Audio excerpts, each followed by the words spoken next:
Bueno, muy buenas tardes. Bienvenidos a la Biblioteca Nacional una vez más, a esta querida sala José Pedro Varela, para una ocasión muy especial y en la que nos convoca hoy. Agradecemos mucho su presencia y esta mesa de lujo con la que vamos a presentar este libro, Viajero de los Sueños, Juan Parra del Riego, entre Uruguay y Perú. Es un libro colaborativo escrito por los académicos e investigadores literarios, Valentino Giannuzzi, peruano él, actualmente en Inglaterra, que nos acompaña hoy especialmente, y Ana Elena Borges, investigadora, docente y académica de la Biblioteca Nacional desde hace un muy buen tiempo.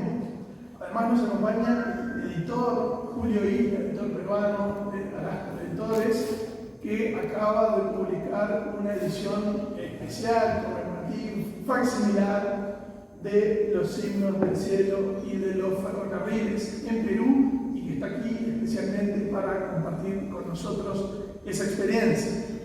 Por supuesto, la embajadora Elizabeth González, embajadora de la República del Perú, Uruguay, amiga de la casa y asidua convocante de varios proyectos en común. Agradezco especialmente también al personal de la Embajada del Perú, y lo hago en la persona de su agregado cultural, Bruno Podestá, que desde hace varios años viene colaborando con proyectos culturales y literarios con Biblioteca Nacional del Uruguay. Para mí es un enorme gusto la ocasión de este libro. Y creo que es una linda oportunidad. Estamos a fin de año, estamos en cierre de año, estamos en cierre de periodo también, en medio de una transición, y creo que es una linda oportunidad de recordar algunos de los ejes que tuvo esta dirección desde el año 2020 hasta la fecha, al tratar a la Biblioteca Nacional del Uruguay como un gran centro cultural y no solamente como un enorme reservorio de archivos de distinto tipo. No solo la mayor colección de libros, diarios y revistas del país, la auténtica memoria del Uruguay, sino también la intención que tuvo de avanzar en paralelo y al unísono en casi todos los ámbitos de acción que tenía la biblioteca. En épocas complicadas, en años entreverados de mucha incertidumbre, de pandemia, de la biblioteca físicamente cerrada y teniendo los desafíos de seguir funcionando de forma lo más activa posible en la virtualidad y luego, obviamente, en la reapertura. Se quiso rescatar la pinacoteca, la importante pinacoteca que tiene la Biblioteca Nacional. Es una gran colección de obras de arte, de tapices, de esculturas. Su base museística, sin dudas.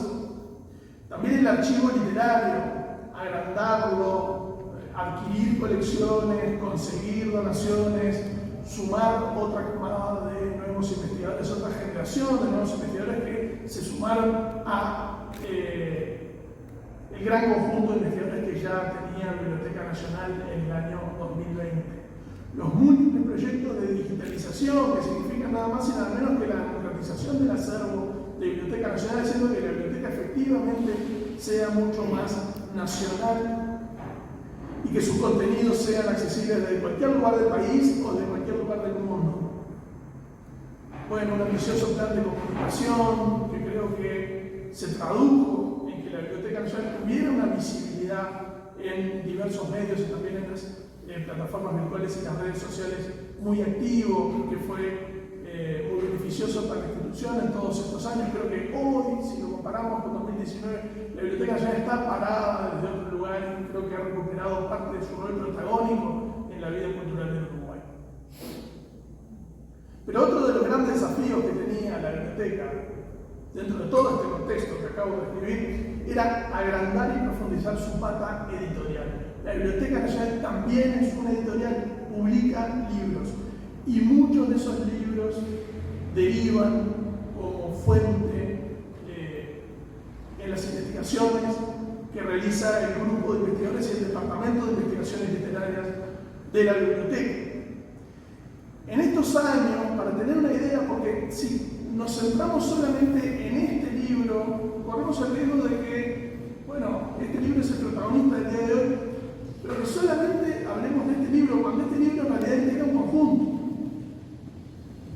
Miren, en estos años, de 2020 a 2024, entre libros editados por Biblioteca Nacional, coeditados con editoriales privadas y una publicación de un libro en formato virtual, tenemos 15 títulos.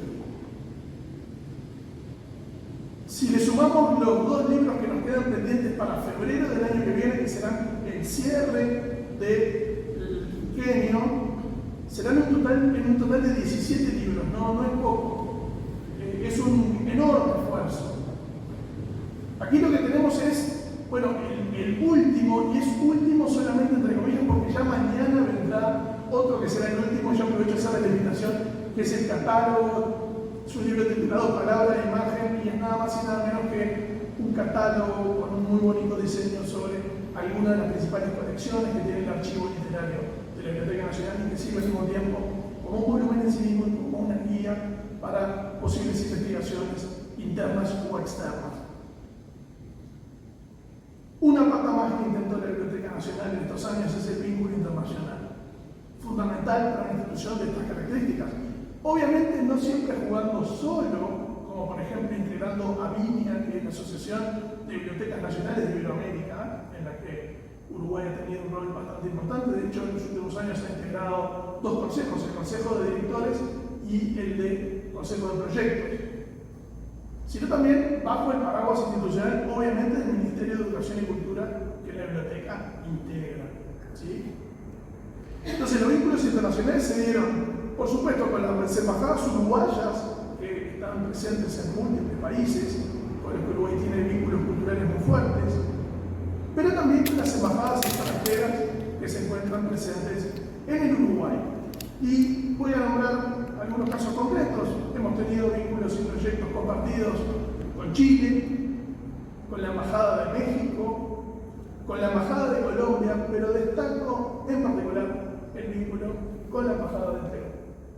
Y creo que en la persona de la embajadora Elizabeth González, en la agregatura cultural y en el equipo, Perú ha demostrado un vínculo muy fuerte, participando en diversas actividades que generó Biblioteca Nacional. A su vez, nosotros devolviendo y participando en actividades generadas por la Embajada del Perú y por su actividad tan intensa. Me tomo un minuto para decir que a nivel personal el Perú no es un país más de la región para mí. Tengo vínculos literarios con el Perú, publiqué una novela que ganó un premio importante en Uruguay, es una novela histórica que está ambientada en el Perú. Hice una investigación sobre la historia de las guerras de independencia en el Perú y en el ámbito del Pacífico. He viajado sucesivas veces a Perú. Me gustaría nombrar a 2 grandes amigos peruanos que tienen mucho que ver con el mundo de la escritura. Uno es el gran periodista narrativo, probablemente de los más importantes hoy en el mundo, que están vivos, que es Julio Villanueva Chango. Y el otro es el gran editor Willy del Pozo. Y podría nombrar otros. Eso hace que nosotros tengamos un vínculo especial. Pero no por eso tomamos la decisión de plantear este proyecto y de acordarlo y coordinarlo con la Biblioteca del Perú, sino porque obviamente la figura literaria de Juan Parra del Riego así lo amerita. Esto no es una decisión ni caprichosa ni personal, es una decisión cultural, y celebro particularmente que una embajada, en este caso la del Perú, haya tenido el gesto y haya coordinado con nosotros un proyecto que mucho lo vale. Me parece que era importante porque le daba un marco para entender cómo es que este libro llega a existir.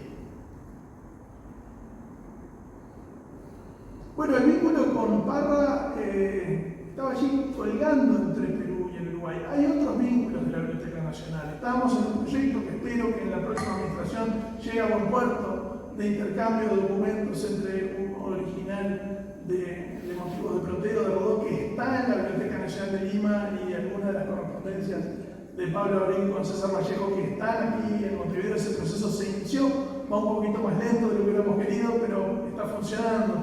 Y por supuesto otros vínculos, se me ocurren varios, el el librero Sanseviero, teniendo que exiliarse en Perú y desarrollando una industria de la librería muy importante en la ciudad de Lima, y otros.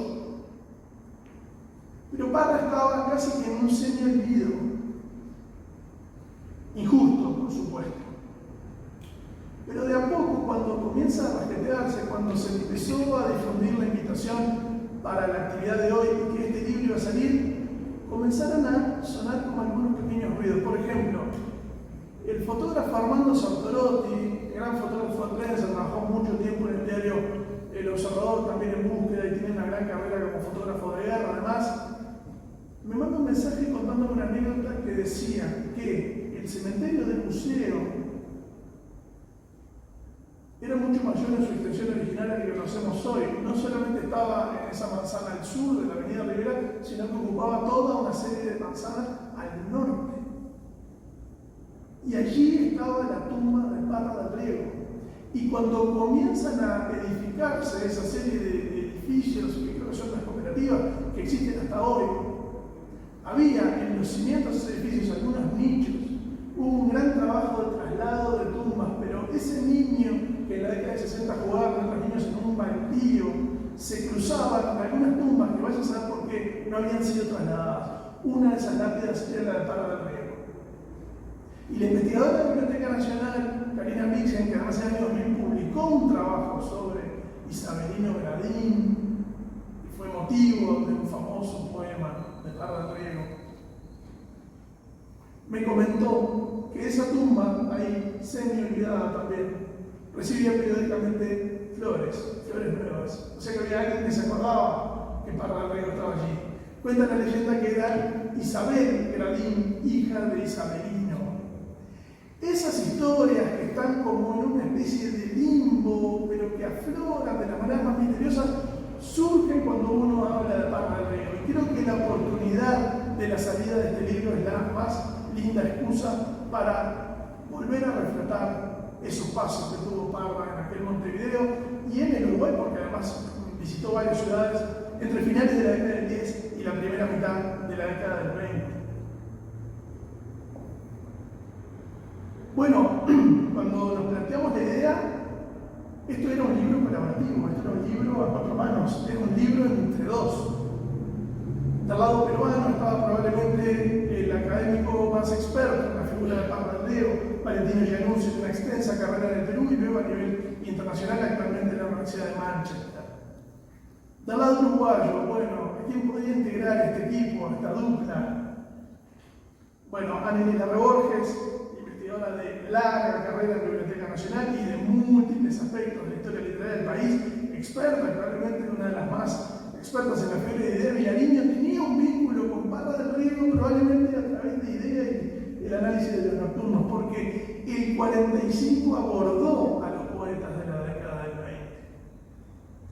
En algunos casos fueron muy justos, en otros casos fueron muy duros, pero efectivamente ahí había, como decía Gisela Sani, vínculos sutiles. Y creo que era la persona indicada para esto. El libro es realmente una maravilla y yo ahora no me voy a extender en su análisis porque para eso están los autores, pero sí me gustaría dejar un par de pinceladas. El libro se divide en dos. La primera parte la aborda Giannuzzi y repasa las facetas previas a la llegada de Parra del Riego a Montevideo, con lujo de detalles. Comienza a configurar una personalidad. Hay un gran trabajo de recolección de datos en Perú, en Chile y también, por supuesto, en Argentina.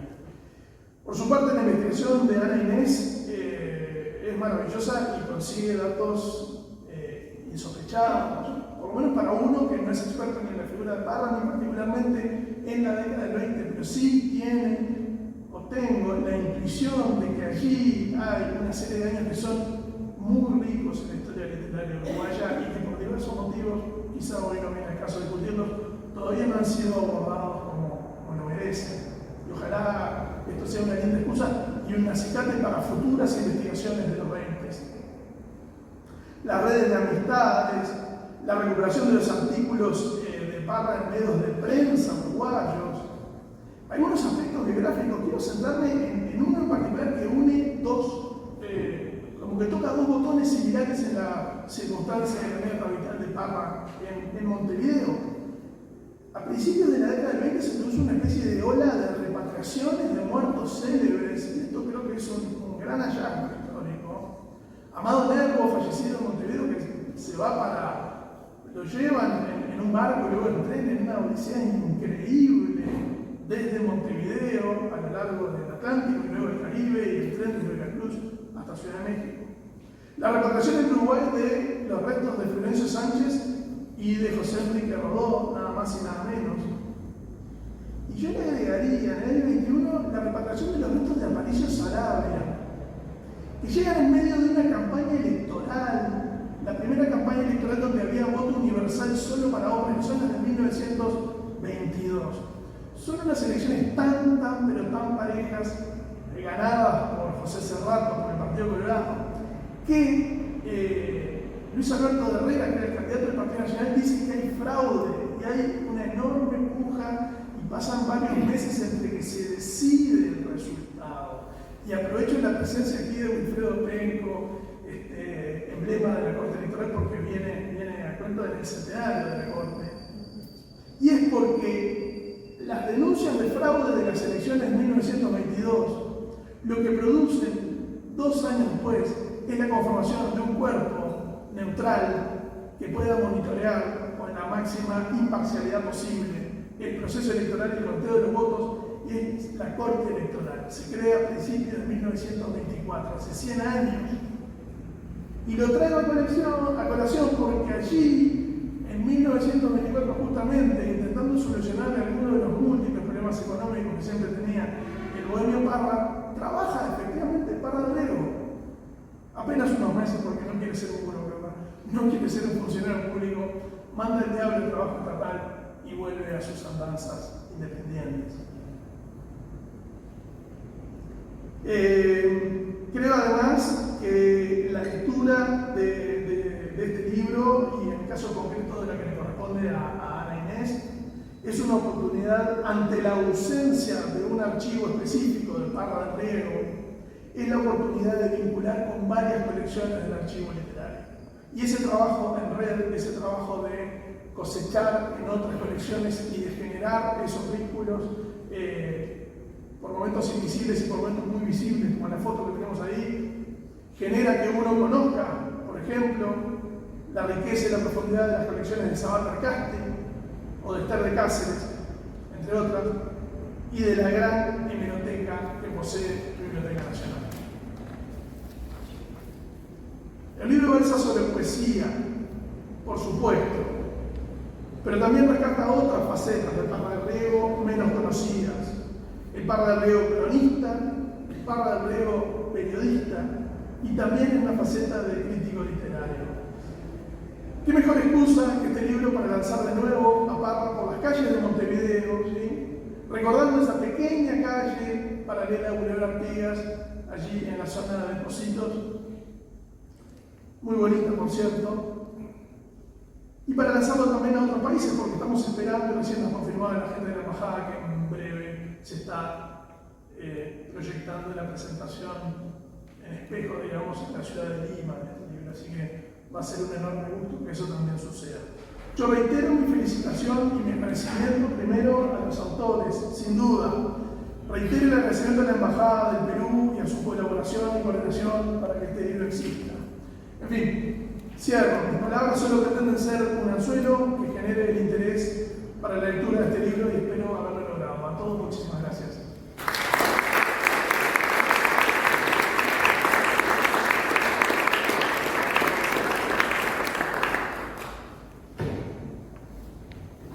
Gracias, Valentín. Señor director de la Biblioteca Nacional del Uruguay, Víctor Valentín Trujillo, autoridades presentes, distinguidos colegas del cuerpo diplomático y representaciones internacionales, amigos de la mesa, amigos todos.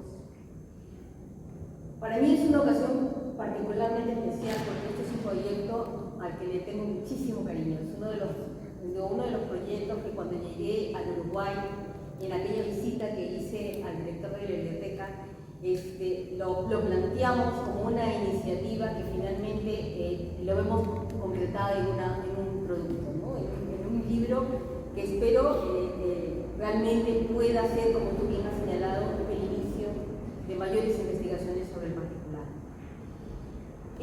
por ello el poeta de dos océanos al texto que con afecto y orgullo acompaña el libro que esta tarde nos reúne.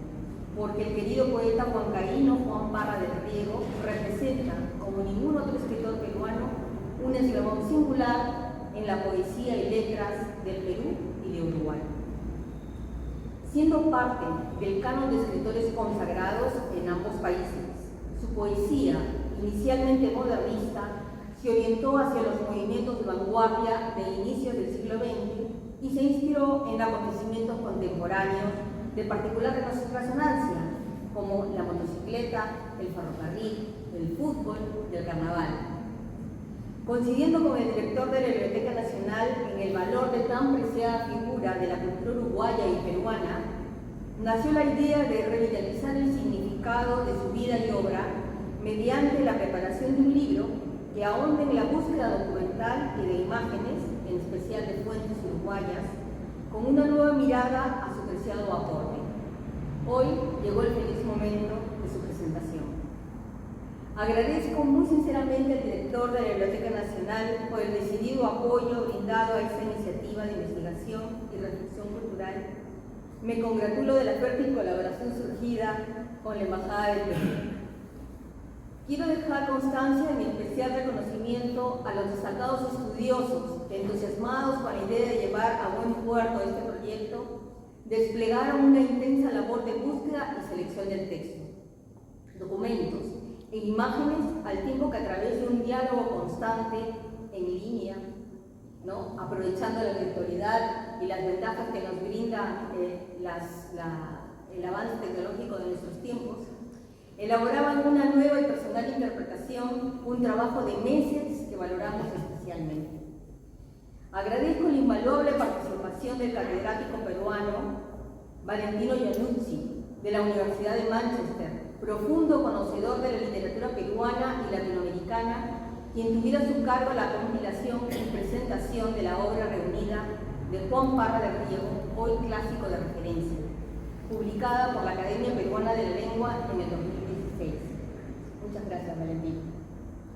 Mi mayor reconocimiento igualmente a la prestigiosa investigadora de la Biblioteca Nacional de Uruguay, Ana Inés Larreborges, quien con intensidad y fineza ha explorado la vida y obra multimediana del recordado autor peruano, tan presente en el entramado cultural uruguayo de su época. Muchas gracias. Agradezco asimismo al escritor y académico Bruno Podestá Iraldi, encargado de la sección cultural de la Embajada del Perú, quien tuvo a su cargo la coordinación permanente de este ambicioso proyecto. En vísperas de conmemorarse un siglo de la desaparición física de Parra del Riego, deseamos vivamente que con esta publicación se dé un nuevo impulso a la figura y obra del escritor peruano, a la vez de enriquecer la amplia labor de la Embajada del Perú en Uruguay en el terreno del diálogo cultural y la cooperación internacional, como parte de nuestra política exterior que impulsamos y promovemos desde el Ministerio de Relaciones Exteriores. Muchísimas gracias. Muchas gracias.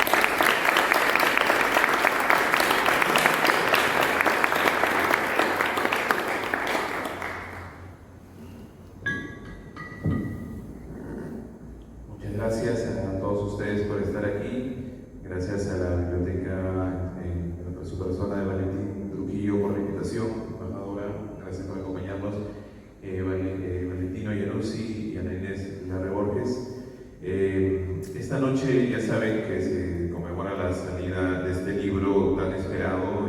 Conversamos hace unos meses sobre su contenido y éramos nosotros los lectores de Parra los más interesados en su salida, y por eso es que quiero hacer mi participación lo más breve posible, porque creo que todos estamos esperando por conocerlo.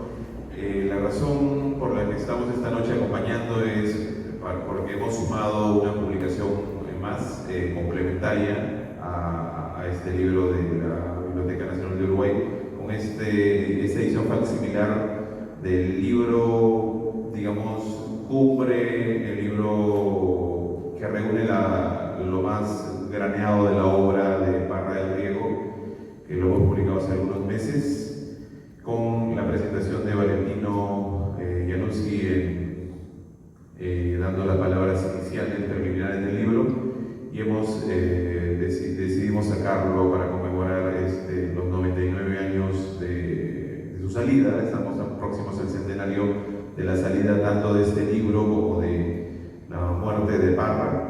Y bueno, hemos tenido la ocasión de presentarlo en Huancayo, donde todavía hay mucho interés. Lamentablemente el rastro de Parra en Huancayo, la ciudad del centro del Perú donde nació, es muy breve, su paso fue muy breve, apenas queda rastro. Conocí una placa donde está la casa en la que supuestamente nació, pero algunos conocedores huancaínos muy entusiasmados me dijeron que es hipotético, lo más probable es que la casa no sea esa, pero pusieron una placa por mantener el interés, ¿no? No sé si pasa eso algunas veces. Y bueno, quiero rescatar yo esa parte de que en Perú todavía Parra es un gran desconocido, está en el semi-olvido también. ¿Por qué? Porque se le conoce mucho de nombre por algunos poemas muy famosos que ya conocemos todos, y las calles están por todos lados. Parra del Riego, el centro cultural muy famoso, Parra del Riego, pero preguntamos y el conocimiento se limita a eso, ¿no? Algunos piensan incluso que es un héroe de la independencia, ¿no? Entonces, justamente esta publicación facsimilar de un libro que en Perú no se encuentra, y ahora sí, por supuesto, este libro, como fue publicado en Montevideo, en Perú simplemente no está. Hemos querido, un huancaíno muy entusiasmado dijo que era una especie de repatriación espiritual de Parra, ¿no? Que vuelva al lugar donde nació. Y bueno, y con este libro esperamos que el interés continúe, y como ya lo dijo la embajadora, presentarlo también en Perú y que los estudios de Parra continúen, ¿no? Y las publicaciones de Parra. El próximo año ya es el centenario, y a ver si también preparamos algo por ahí, no sé, y así ya todavía se animan a hacer alguna embajada con algo de Parra. Y bueno, yo los invito a todos a leer ambos libros. Probablemente aquí en Uruguay ya conocen sobre este libro, pero de todas maneras me gustaría compartirlo con ustedes y que sea el complemento perfecto a esta obra biográfica que tanta falta nos hacía. Muchas gracias.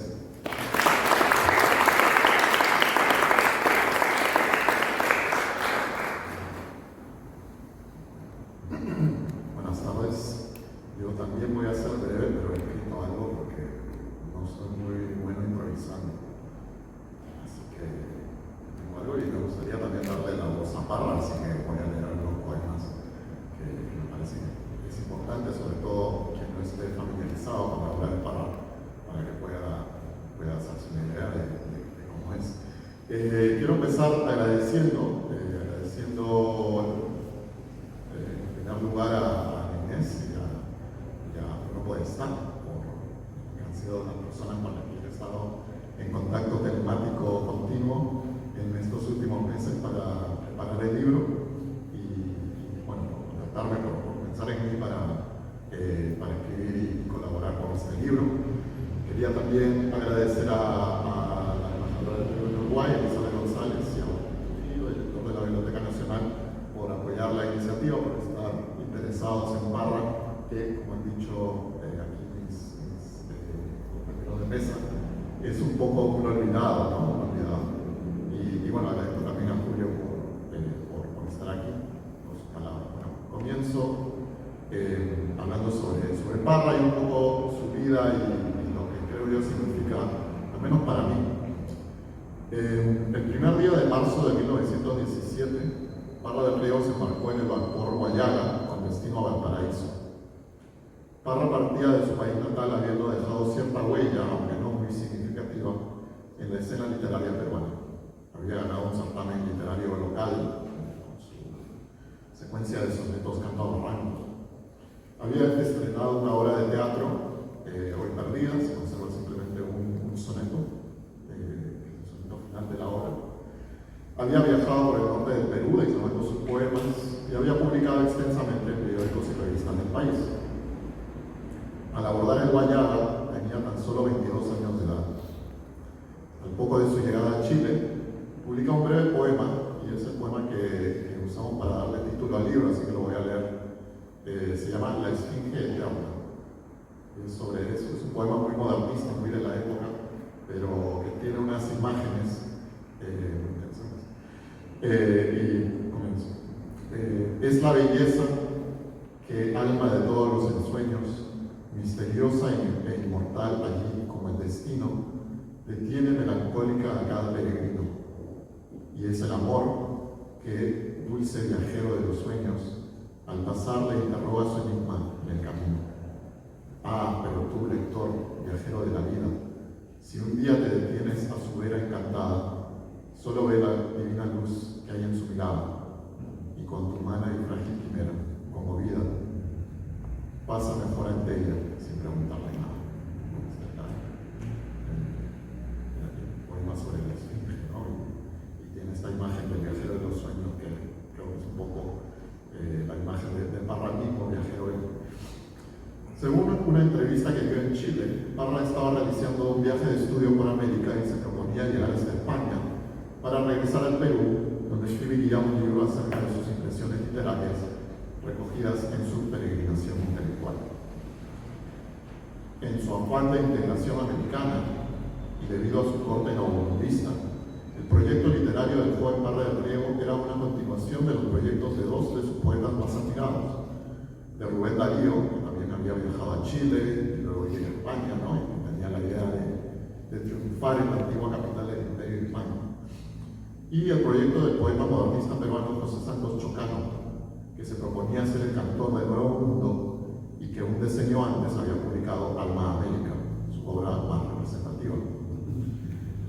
Aunque Parra viajó por todo el Cono Sur y fue en 1923 a España, podemos decir que los planes no les salieron como los tenía pensados, ¿no?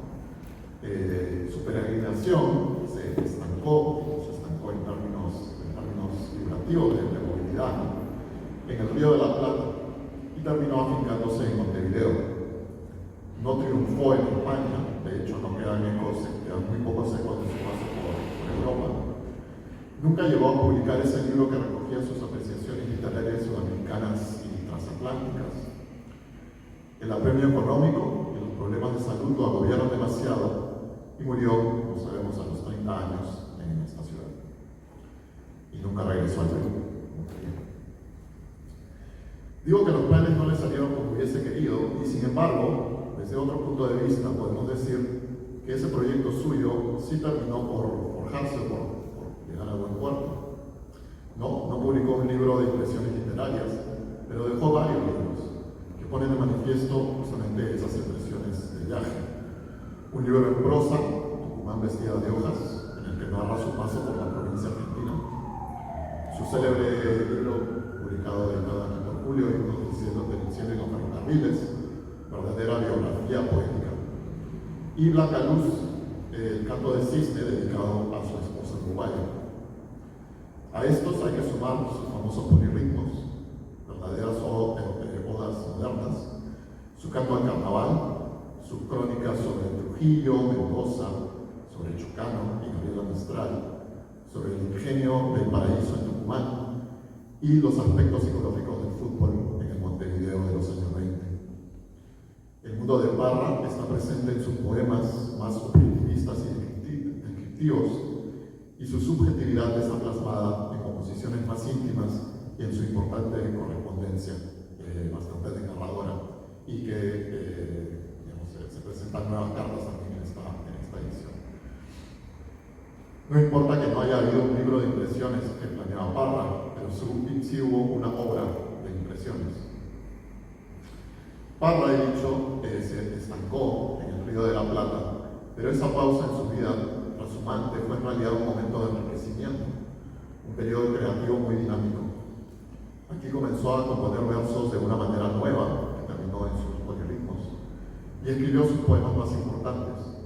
Aquí se integró a la vida cultural, lanzó una breve empresa editorial, incluso la Biblioteca Rafael Barro, hizo amistades profundas con artistas y escritores, publicó sus poemarios y aquí formó una familia.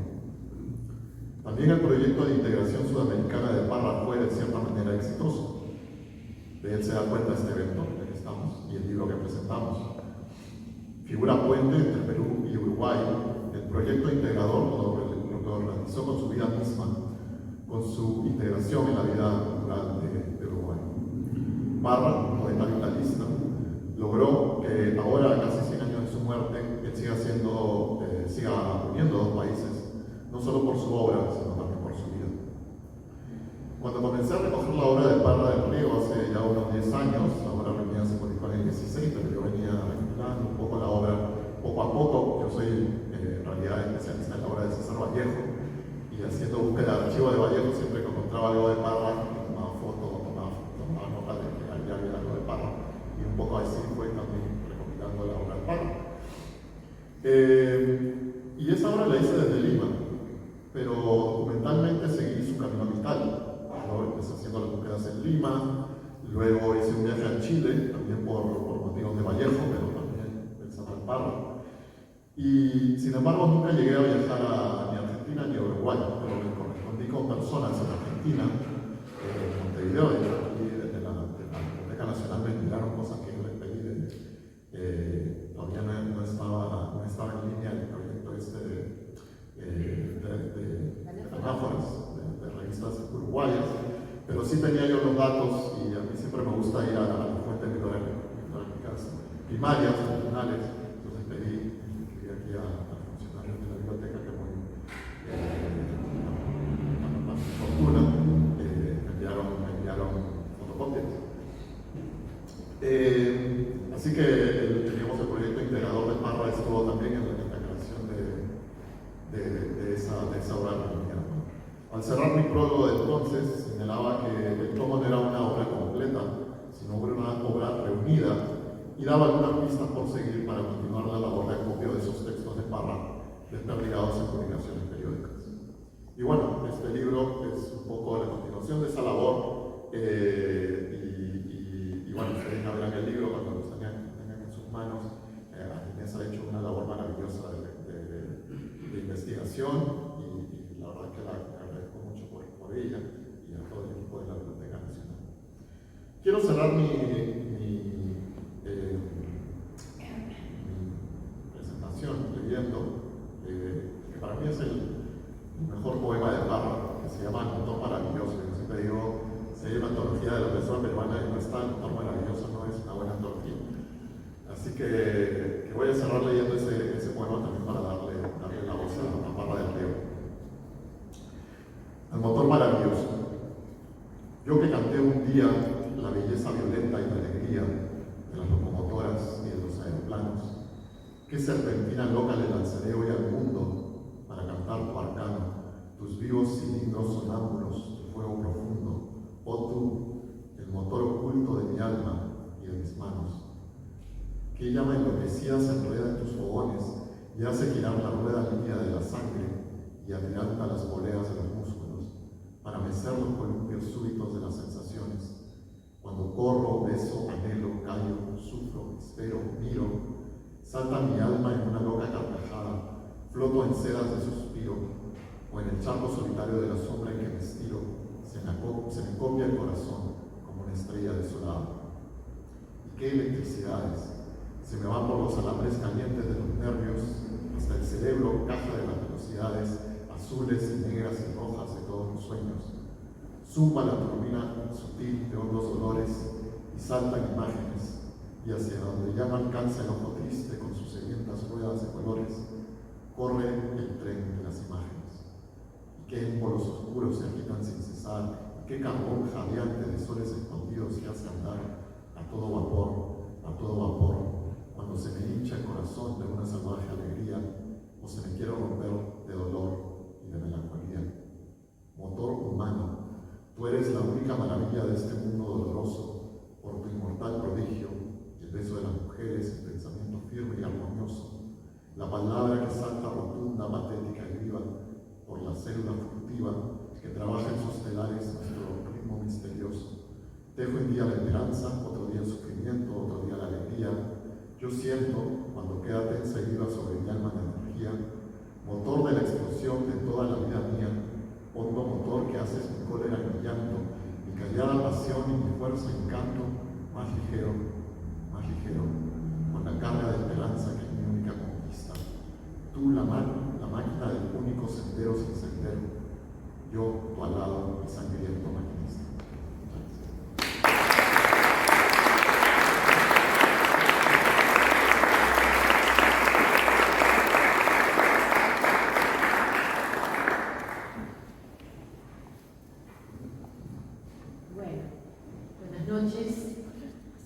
empiezo por dar un grande, enorme gracias y breve si puedo, porque ha sido mucho para hablar. En primer lugar, a todos los que vinimos a celebrar a un poeta que no solo es un poeta para admirar, sino que es un poeta para querer. Es entrañable Parra, seduce apenas se entra en contacto con él. Y creo que cautiva, ¿no? Entonces, bueno, a todos los que vinimos a celebrar a un poeta como él, así. Y breve, de este lado de la mesa, al director Valentín Trujillo por invitarme a esta aventura, y a él y a los amigos peruanos, a Elizabeth González, la embajadora, y a Bruno Podestán, que está del otro lado en este momento, por haber imaginado, ¿verdad?, un homenaje a Parra, que es un poeta realmente de dos patrias. Ya era un poeta que había elegido su destino y que tenía una tradición, como puede ser la tradición peruana en poesía, a sus espaldas, que no dejó de ser un poeta peruano en Uruguay, pero que fue un poeta nuestro, y así está en nuestras antologías, en nuestra historia literaria, en esa foto con el núcleo central de los poetas del 20. Y bueno, y agradecer, además, perdón, no terminé con los agradecimientos, a Julio Isla, que hace un año estaba presentando, es un editor independiente, y hace un año exactamente casi, también con este elenco, faltaba Valentino, porque estaba presentando una traducción, la segunda traducción que tiene en su catálogo, de Idea Vilariño como traductora de Shakespeare, era La Tempestad. Y ahora viene con esta maravilla de una edición facsimilar de Himnos del Cielo y de los Ferrocarriles, que de este gran olvidado dijo aquí en el año 49, va a recordar fue hermoso, Juan Ramón Jiménez, ¿no? Lo que me hizo ir a buscar qué había pasado en España y Juan Ramón Jiménez, si había alguna otra alusión, y no la encontré. Por eso son los males de la investigación. Y a Valentino Januzzi, lo primero que hay que agradecerle es su contribución enorme en el rescate de la obra de Parra de Riego. Esa obra la empezaron a sostener los amigos de Parra, apenas, bueno, en vida, cuando se murió.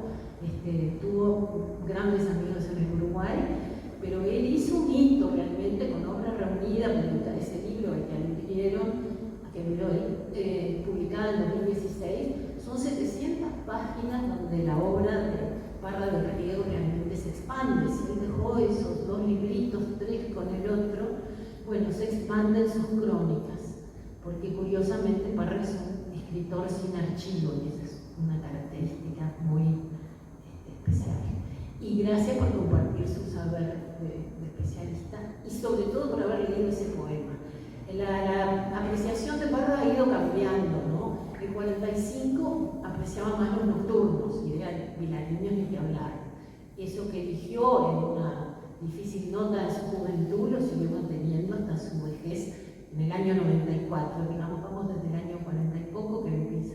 Lo he escuchado porque el padre lo leía, el padre fue un poeta inédito, vanguardista, lo leía en la mesa familiar, así entró.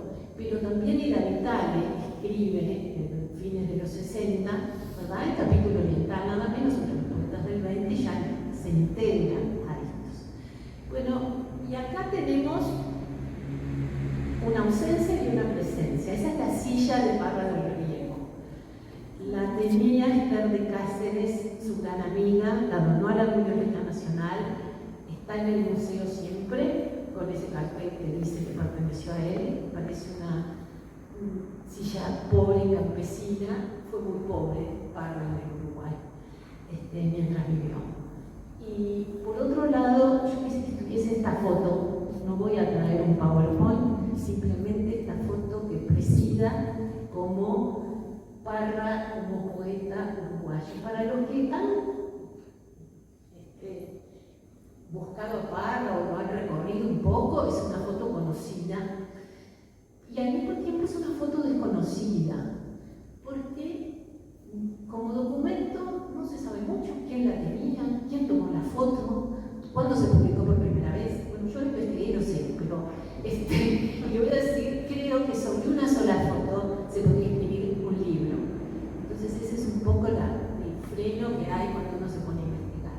Y por otro lado, bueno, siempre el documento, y por otro lado lo que esa foto representa. Sabemos, ahí están puestos los nombres, ¿no?, de quiénes son los que están en la foto. Pedro Leandro Ipuche, Vicente Bassomaglio, al centro Parra del Riego, en su carácter de Gandhi, ¿no? Fue un Gandhi. El bastón ese era colorado. Eso lo supe por una fuente de cuando su entierro, el color del bastón. Y el argentino Bernardo Canal Feijó, el destinatario de las cartas hondísimas, que son todo lo que escribía Parra, es como una extensión de su obra, realmente, porque tenía el don de la palabra. Es difícil hacer un libro sobre él, porque uno siente que tiene que escribir por lo menos con una mínima dignidad para quedar a la altura, ¿no?, de lo que escribió. Y es como genial, hasta en una nota, los acápites de las cartas. Yo el capítulo de esta amistad le llamé La Hermandad de los Poetas, inspirada en el uso que hace Parra de la palabra hermano. Bueno, los acápites son hermano maravilloso, hermano único, hermano Bernardo, hermano Carlitos. Acá está, bueno, voy a dejar las alusiones personales. Pero acá está Mario Delgado, que escuchó a Sabater Castri, el último, ¿verdad?, que siempre destaca por la altura en la fotografía, hablar de Parra del Riego. Y lo que digo, que sus amigos fueron, la amistad en el 20 es un asunto casi generacional. Fue una generación que hicieron culto de la amistad. Las grandes mesas, la confraternidad en los cafés o en las revistas y el sentido de eso. Y Parra fue alguien que conocía el arte de la amistad y un poco la contagió. Incluso contagió algunas de sus referencias, de sus formas de comunicación, sobre todo epistolar. Bueno, esta fotografía se publicó en el suplemento dominical del día con una nota sobre Pedro Leandro Ipuche. Aparece la foto, pero la nota de Doris Larraza habla de la trayectoria de Ipuche y no explica nada, aunque tiene un muy buen pie. Una foto con historia, y vaya si la tenía. Y entonces, esa foto, después de que da la información, es bastante Ipuche, pero en otro documento, y lo que dice que la tomó un fotógrafo ambulante en los últimos días de noviembre de 1919. Capaz que los uruguayos sacan la locación de la foto. Bueno, dice abajo, Playa Ramírez. Playa Ramírez frente al Parque Hotel. Quizás venían del Parque Hotel, porque fíjense qué elegantes que están todos, ¿no? Según Manuel de Castro, otro amigo fiel que editó sus obras cuando empezaron a recuperarlas, Esther de Cáceres y él, en una publicación de lo que hoy serían los clásicos uruguayos, bueno, dice que ahí tenía puesto el traje que de los 6 que se mandó a hacer con el primer sueldo del único trabajo bien pago y el trabajo ideal que tuvo Parra del Riego en el Uruguay, que fue como asesor de la embajada peruana cuando su embajador era un intelectual, Víctor Andrés Belaunde, que lo recuerda en sus memorias como un gran asesor que hizo hacer que Perú pusiese una copa de fútbol, ¿verdad? Y ahí cuando asistió dijo, Parra no solo es conocido entre los intelectuales, sino también es un éxito entre las masas. Bueno, por eso digo que de esto se puede hacer, digamos, que un libro. En mayo de 1919, estamos en noviembre, había muerto, como dijo Valentín hoy en el Parque Hotel, el poeta Mauro Nervo. Fue una conmoción. Era, con 48 años muere, era el heredero del joven Darío. A la mañana siguiente ya estaba embalsamada. A los 3 meses habían terminado de hacer los preparativos y una multitud marchó, acompañó el féretro hasta el puerto de Montevideo.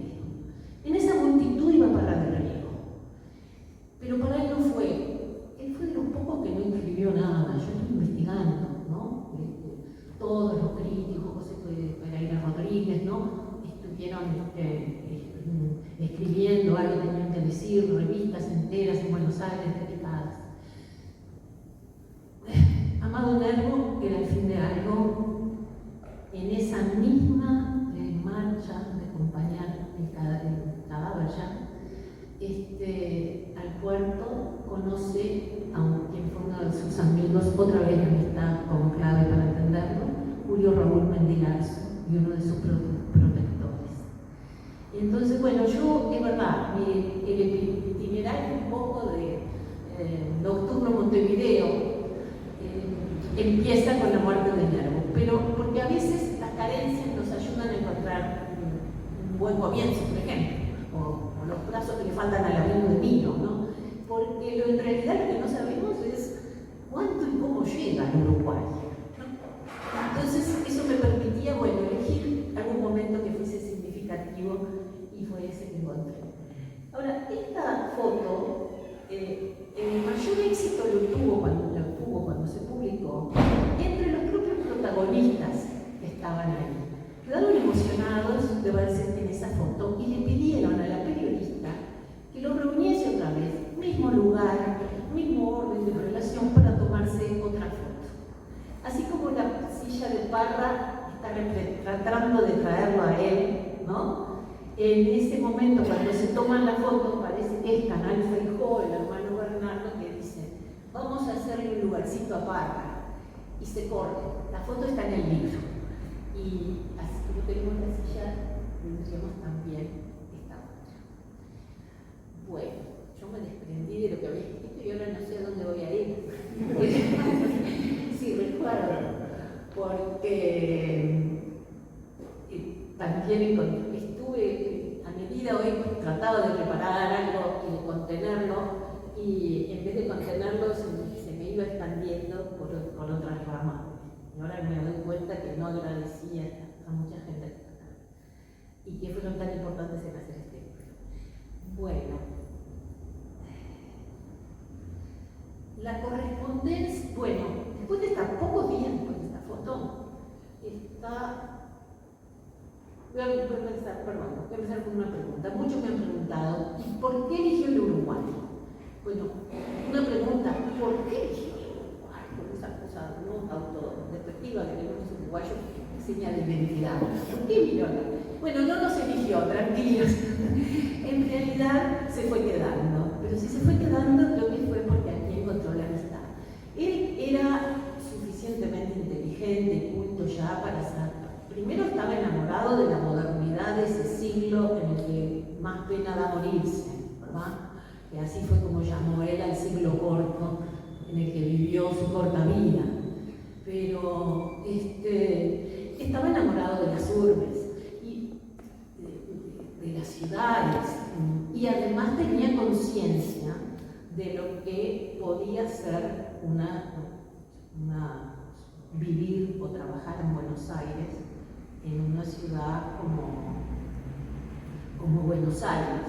De hecho, en la primera carta que le escribe pero no dije cuál era el motivo de esta foto. Era lo que querían ellos que quedase representado y grabado en el tiempo.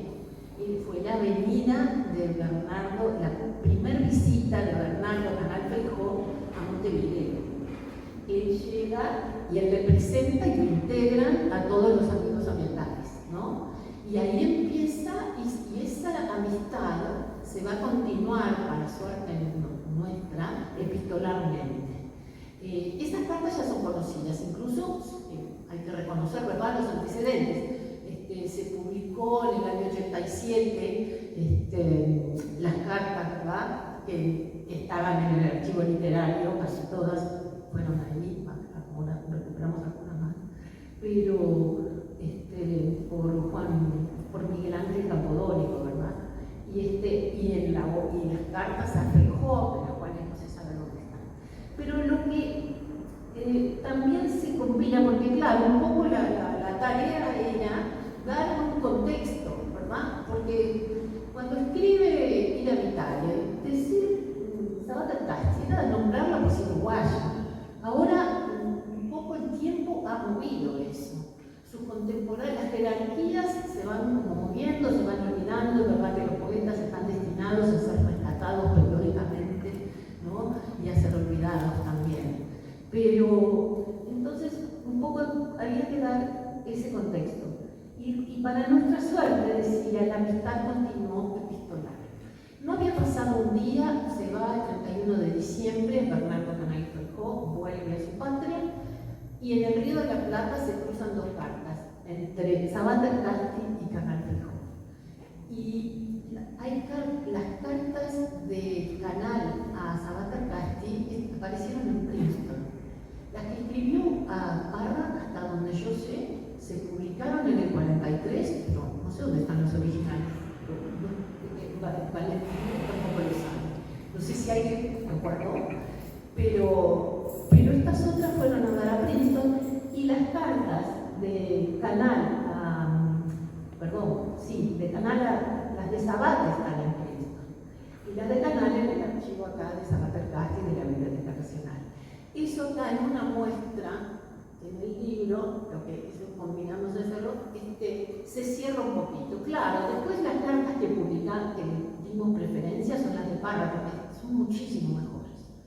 Pero por lo menos tratamos de unir cómo se daba esa correspondencia en paralelo. Además es una correspondencia que se pasan hablando del ser viril, pero es una correspondencia llena de celos de amigos, reproches de infidelidad, de que escribió al otro y como, bueno, es muy interesante. Y venía en una de esas cartas, justo en esa, se ve que algo habría prometido Canal Feijó, con algo que quedó como un misterio a resolver, porque dice que va a haber una revista Proa, con ese mismo nombre, pero no es la misma. Pero todos se afilan las manos para colaborar, y ahí es cuando Parra dice, sería una realización, trabajar en Buenos Aires sería para mí una realización personal que me doy cuenta. Si se quedó aquí fue porque aquí fue reconocido como poeta, querido y protegido también, de diversas maneras. Inspiraba protección, pero también rechazaba, porque Parra no fue solo un dandy porque usase bastón o se gustase vestirse de una u determinada manera. Fue un dandy en su visión de la vida, en querer tener una vida artística, en su rechazo a la moral burguesa de todas formas, en no querer ser y renegarse de un funcionario público. Así se lo dice a Mora Guarnido en una carta. Yo no soy un funcionario público, va a renunciar a la Corte Electoral, donde tuvo un puesto como fue el de taquígrafo para Felipe Hernández. En cambio, sabemos que él murió cuando la tuberculosis lo ataca, estaba en Fragmentos tratando de ganarse, como había empezado cuando llegó a Montevideo, dando recitales o conferencias sobre temas que conocía y sabía, y viviendo de eso, como Feliberto con sus giras de pianista, como Borges cuando pierde su empleo en la biblioteca municipal. Esa oralidad, ¿verdad?, que lo mantenía. Y estaba en eso cuando queda herido, ya de muerte, vuelve a Montevideo. Bueno, no sé, se puede cerrar en cualquier momento porque creo que estamos en tiempo. Solo quería hacer una advertencia, es casi para mí misma, pero que la comparto. Fue un acuerdo con Valentín de que el tercer autor iba a ser Parra, ¿no? Siempre dijimos, bueno, escribimos uno esto, otro el otro, pero no se podía darlo si no era a través de sus poemas, de sus cartas, de sus notas, de sus crónicas. Recorrió el Uruguay, una crónica se publica al final del libro porque era muy extensa para intercalarla, pero en general la estrategia del libro fue visitar momentos de su vida, a veces biográficos. Blanca Luz es un capítulo inevitable, y ahora se revirtieron los papeles y es la luz la que ilumina, ¿no?, la vida de Parra a través de las investigaciones que han tenido en los últimos tiempos. Y de su biografía o de su bibliografía. Detenerse en Gradín, el poema más famoso de Parra, dedicado al futbolista negro del 20, que ya se mencionó hoy, que siempre revisitado, pero también en un acto, porque fue el primero que empezó a escribir sobre fútbol, el que le dio a la vanguardia una beca popular, ¿no?, entrando a la obra. Y se para eso, entonces, poner el poema Gradín, poner también esa crónica, ¿verdad?, sobre los aspectos psicológicos del fútbol, que nos da la distancia que hay con su época, porque su poesía todavía nos dice algo, pero en la época los goles se anunciaban con carteles en los diarios. Ni siquiera estamos en la época de la radio. En el Montevideo que él vivió no estaba Artigas todavía en la plaza. El salvo no existía, se empezó a construir cuando muere. Esa distancia es arqueológica y sin embargo está presente cuando leemos los poemas. Y lo que quería decir es que al comienzo yo creo que me decidí por hacerlo así, como ir visitando momentos, peculiaridades, porque descreía, no sé si con una idea moderna o posmoderna, pero que me ampara en una cita de Virginia Woolf, que la pongo al comienzo del libro, está como una gran amiga, estudiosa de géneros, en que Virginia lo que dice es que no es muy discutible cuál es la duración de una vida. Y nada desordena más esa idea que el contacto con algún arte. Es decir, supuestamente yo me tenía que ocupar de una vida muy corta y además solo de los últimos años de una vida. Y sin embargo me parecía y me siguió pareciendo inabarcable. La densidad que adhiere a una persona, a un camino, a un proceso, una vida, a lo biográfico, la obra de un escritor es como inabarcable y la densifica de una manera que me parece que no se va a poder terminar de conocer. Creo que por eso de entrada no pretendía hacer un relato público y que pudiese abarcar todo, sino que fui visitando y fui adosándole a eso la voz de Parra y también las voces de otros. Después de la antología de poesía de mujeres, bueno, un poema que estaba guardado también en el archivo de Juana de Barburú aquí en la biblioteca. Y creo que ha sido muy largo, si no yo le pediría a Valentino que leyese otro poema, pero gracias a todos por estar.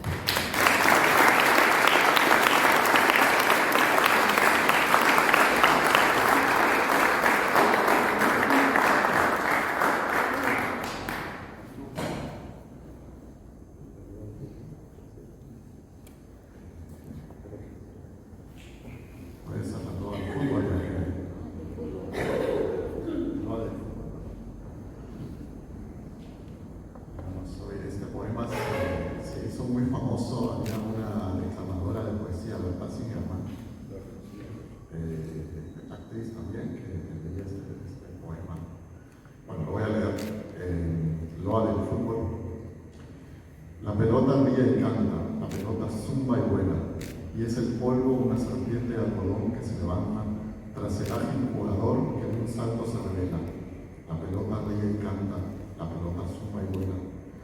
Y es la tarde que va viendo su sombrilla de colores sobre el campo donde están los jugadores, entre el marco de la fiesta popular. 30.000 caras que ríen, mujeres con sus trajes, que en el viento son mensajes, que no sé dónde se quieren, tan nerviosos, escapar. Mas de pronto suena el pito que prepara la partida, todos callan, se oye un grito, y es el fin de la cometida, en que salta la pelota, que se va como bailando de pie en pie, por los aires una jota de acrobática alegría que uno casi apenas ve. Jugador de blanca y roja camiseta, que de pronto, arrebatado, zigzaguea jubiloso la gran zeta de un ataque combinado, junto al otro que al cruzarse en un paso de emoción cae al suelo y trémulo se levanta otra vez como de una eléctrica impulsión. Pero suena el breve pito de un offside y de nuevo va rodando la pelota que ya traza un arco iris momentáneo sobre el cielo y epiléptica rebota en los pies que hacen con ella como encajes por el suelo. Mas ahora, azul y blanco, otro adversario se la lleva. Se emociona ya el goalkeeper solitario, pero surge el pack que al salto que lo eleva, un instante es sobre el sol una escultura, mientras ya como un cohete volador, la pelota que se queda como un astro por la altura, otra vez cae en el suelo como un ruido de temblor, y de nuevo se levanta con su eléctrico vaivén. En la tarde ya se va la luz que canta, vuelan pájaros al norte, por el cielo corre el tren, y a un aplauso que de pronto hierve en toda la tribuna, cual si fuera un taponazo de botella de champán, la pelota va a decirle no sé qué cosa a la luna, que al volver llega riéndose con su pen, pim, pen, pam, pam, y ya loca, de su alada ligereza, tiembla, silba, fuga y choca, de ese tórax a esa espalda, de esa espalda a esa cabeza, hasta que ávida de la luz nerviosamente, y de un grupo que es un drama de oro y tierra bajo el sol, se va como una estocada de repente, y es un gol. En el fútbol todo es clara poesía, luz del sol, viento viril y panorama, que le pone a uno en la risa azul del día todo fresco el corazón como una rama. Epopeya fraternal de movimiento es la vida con su múltiple aletazo creador, drama, música, paisaje, sol violento, geometría que se mueve en la pelota por el viento y pintura que en el suelo multiplica su color, fiesta mágica del músculo, es América que hoy grita Anunciación, con su gran trompeta de oro ante el crepúsculo de esa Europa roja y negra de la cruz y del cañón. Y guardarme ahora un secreto que os revelo. Yo no sé por encargo de Rubén o de